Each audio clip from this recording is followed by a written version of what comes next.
everyone, it's Jo from Daisy, and today I'm going to be setting up my monthly review, and I'm going to use the grid guide to set it up. We're getting a few questions on how to use the grid guide in a B5 journal, which is what I'm going to do today. So if you're interested to see that, make sure that you stick around and watch.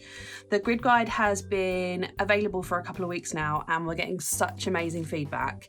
It's a really handy tool that basically means you can set up spreads without having to count dots, which if you are lazy like me is perfect.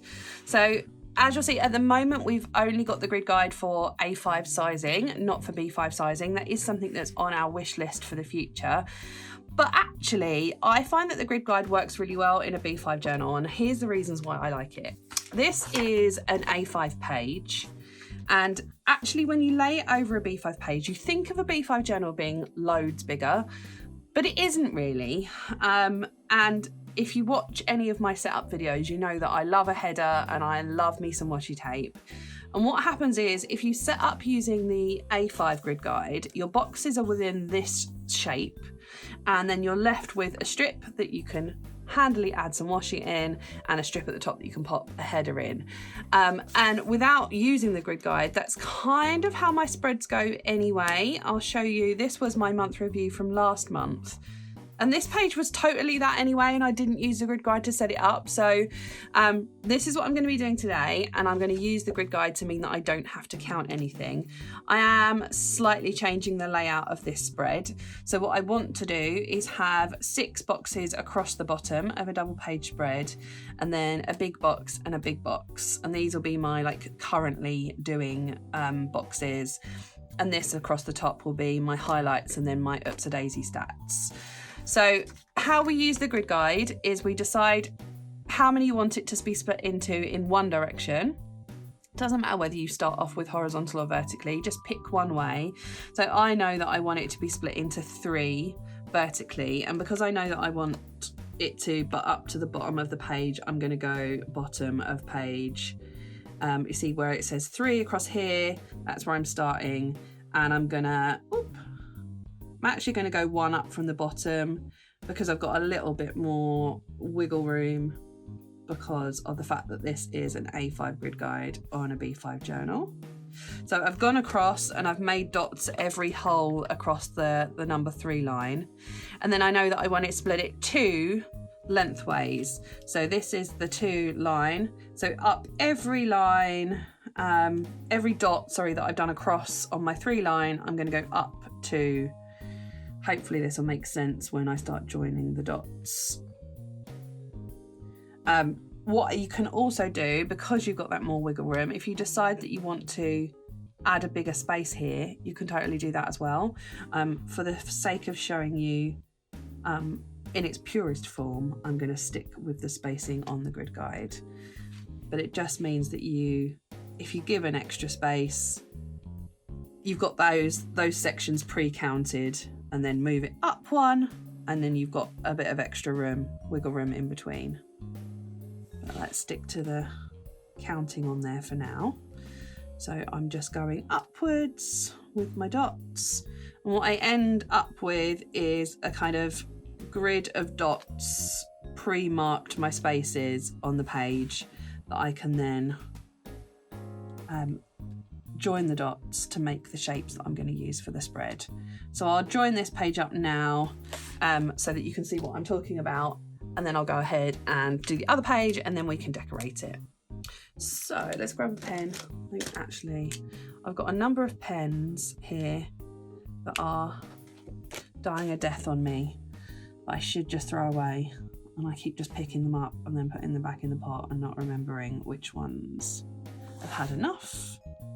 So I'm just joining the dots. What I'm going to have is 3 separate boxes at the bottom, and then 1 big box at the top.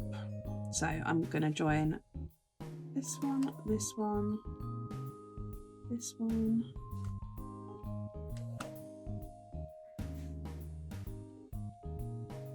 But basically, by using an A5 grid guide in a B5 journal, all you're doing is giving yourself extra room to decorate. And that's kind of my advice to anybody, that if you're thinking that you might want to try a B5 journal but you're worried that it's going to be kind of overwhelming. If you're a person that likes to do big headers or add washi tape, don't stress it, because basically you've just given yourself room to decorate without reducing the amount of writable space on the page. So for that reason, the B5 journal works really well for me. And hopefully you'll quickly see the spread that I was hoping to create.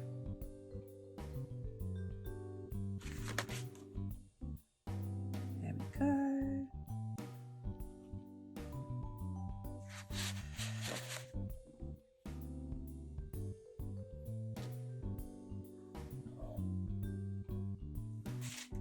Lovely job.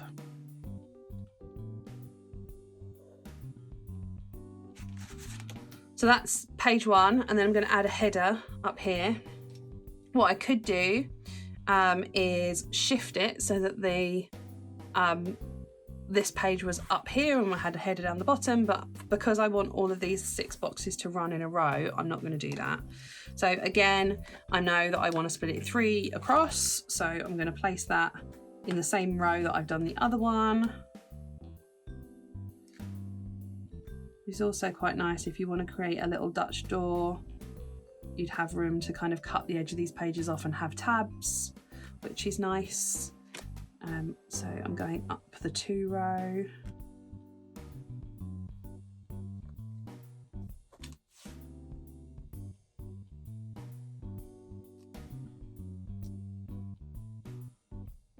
So hopefully this shows you how you can use this tool in various sizes of journal. If you wanted to use it in, I don't know, an A6 for example, obviously you wouldn't get the full depth of it, but you could still split. You could kind of use it in half. You just got to think creatively, really. And what we're hoping is, as time moves on, we'll be able to create this tool in different sizes. Let me know in the comments below if you'd like to see the grid guide sized for different sizes of journal, and if so, what size you would like to see. I'm going to do all the way down for both sections because I want to create like somewhere where I can do my stats for Oops a Daisy.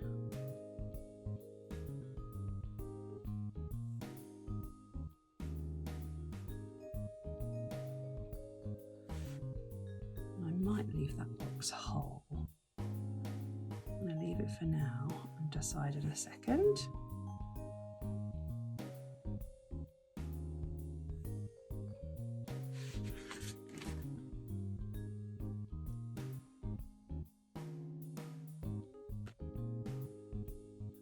Go.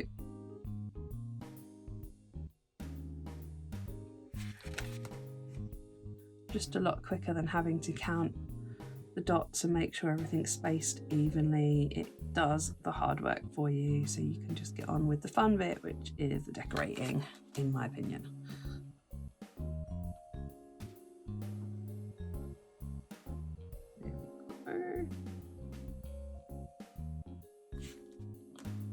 All coming together nicely.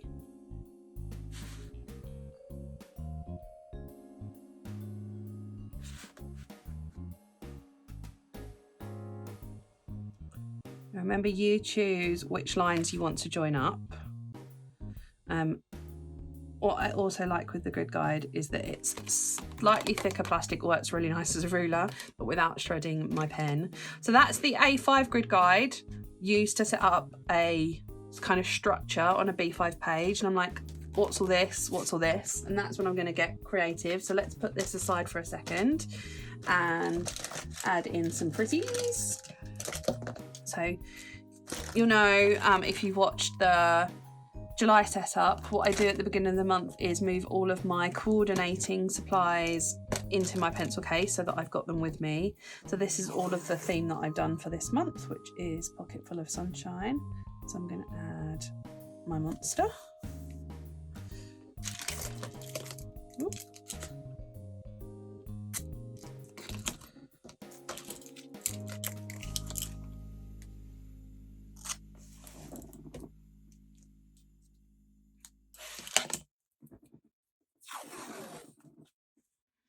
I want to go, yeah, I think I do. These are the 2 washi tapes that I used for July.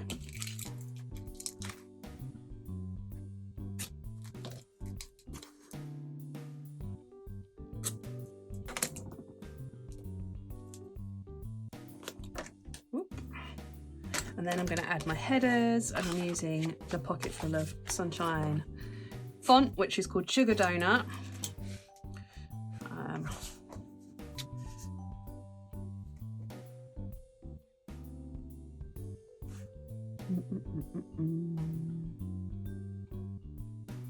How many letters is this? So what I generally do if I'm going to do a header is write out what the header is.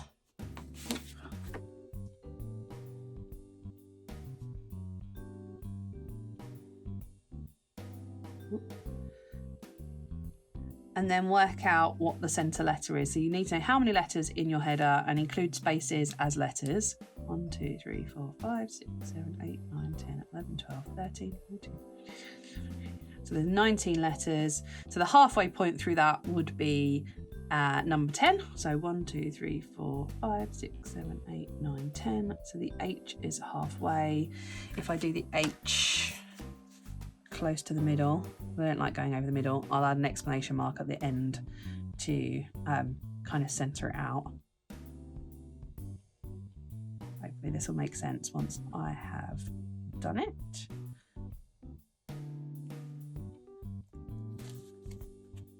To be honest, it's quite nice to having written it down while I'm filming it anyway, because it's really difficult, anyone that films for YouTube or content in any way, to talk whilst you're writing things, and I always end up with the letters in the wrong way because I'm not concentrating. So it's quite nice to have it as a reference written down for me. Here we go.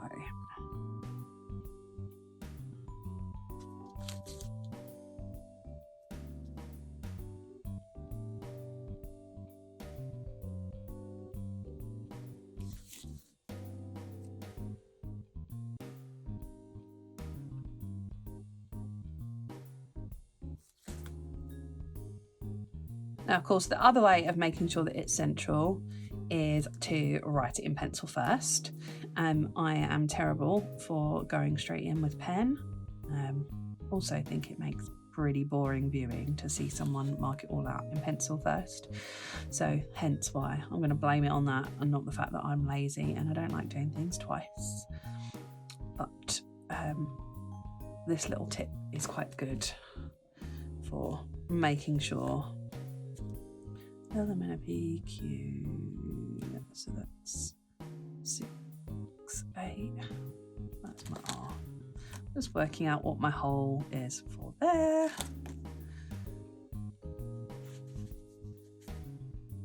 And then go backwards the other way.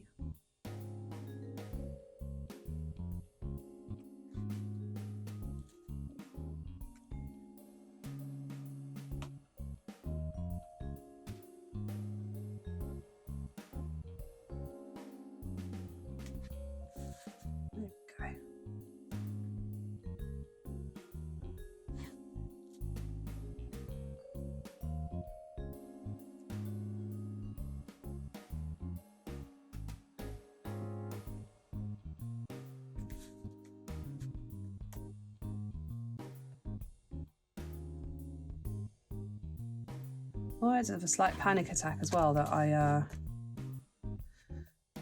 have written the wrong month, because I've done that before too. But it is July, so I'm all good.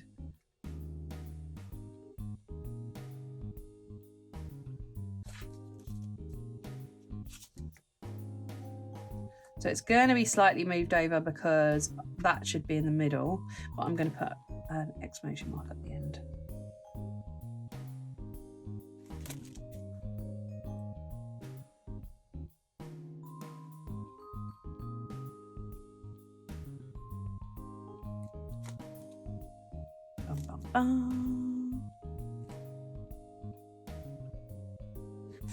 Okay, So I've got my header, I've got my side panels, I know what I'm doing here. I'm just gonna have a quick drink of coffee. Ugh, coffee's gone cold, how annoying. And then I'm going to go in and add my bits at the bottom. So I've got my monthly review stencil, which is number 18 in my collection.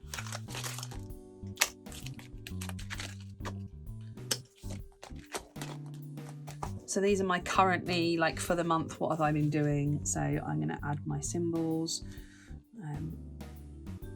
This is my TV.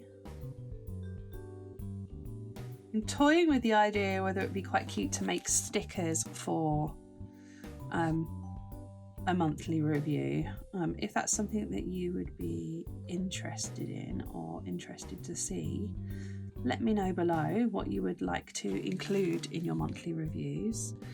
I feel like it would make this process a bit quicker. I find monthly reviews really useful, so I like to include them. Right, it needs to go that way.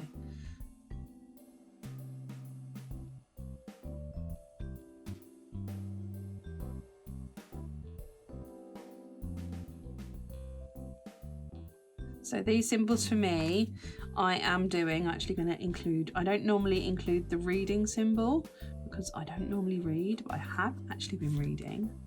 So we have got currently watching on TV, watching for film, listening to, eating, reading, and loving. So it kind of just gives a nice overview of what you've been doing with your month. So that's my monthly review. I'm going to do kind of highlights in this section. So I need to write a title there, and I need to get my social media, which is number 12.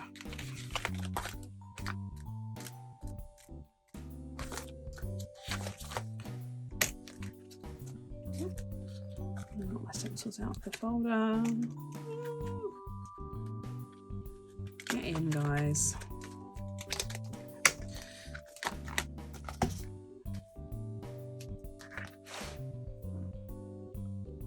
So, Facebook, Instagram,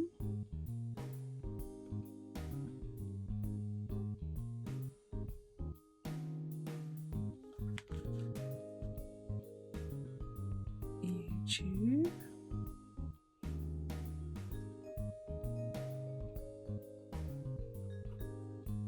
and I don't have a TikTok symbol. I can't remember what did I actually even use TikTok? I don't know if I've been tracking that. No, I've been tracking subscriptions.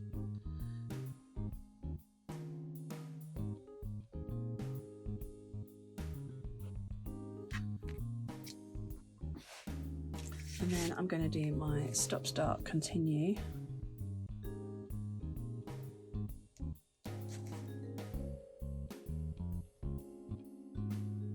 So this is for journaling. What is working, what is not working.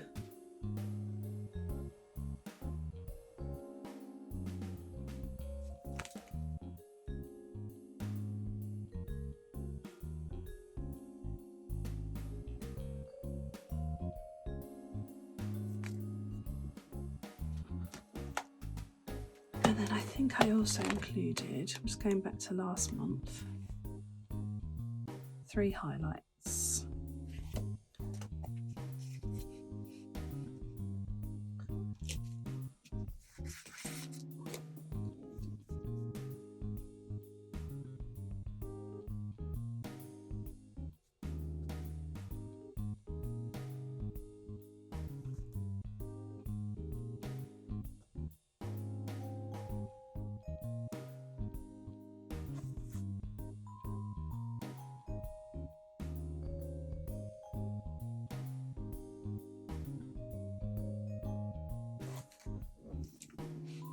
So that's basically my layout. I can add colour and stuff, But I really just wanted to show you how I use the grid guide with a B5 journal.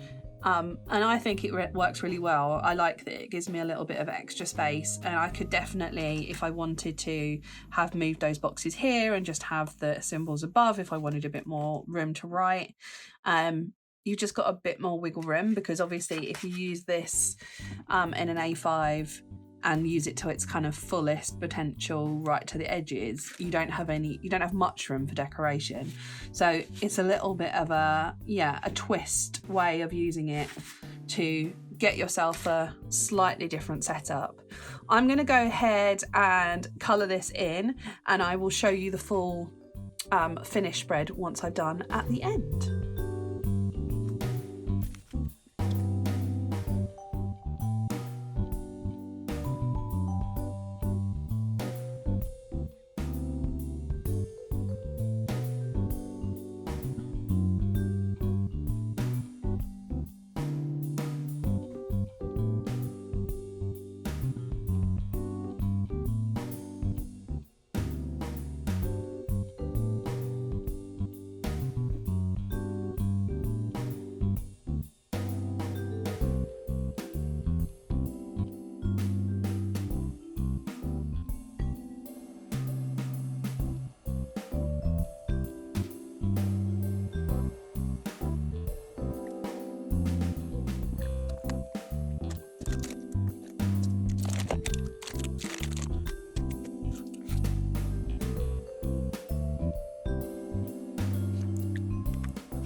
So that's it, all done. It is very red or pink colour, but that is the colour that I've used as kind of my highlight colour for all of my writing. And then once I've got lots of scribbles in it, then it will be less red dominant, I think. But yeah, I'm really pleased with it. It's a really easy setup, didn't take me very long at all, including the filming and the colouring. It's like 30 minutes. Probably do it a bit quicker if you weren't chatting away. And I hope you enjoyed it. Please make sure that you hit subscribe to our channel so that you can see all the upcoming videos. And if you want to know where to get any of the supplies, I will link them in the description below. Have a great day. Take care.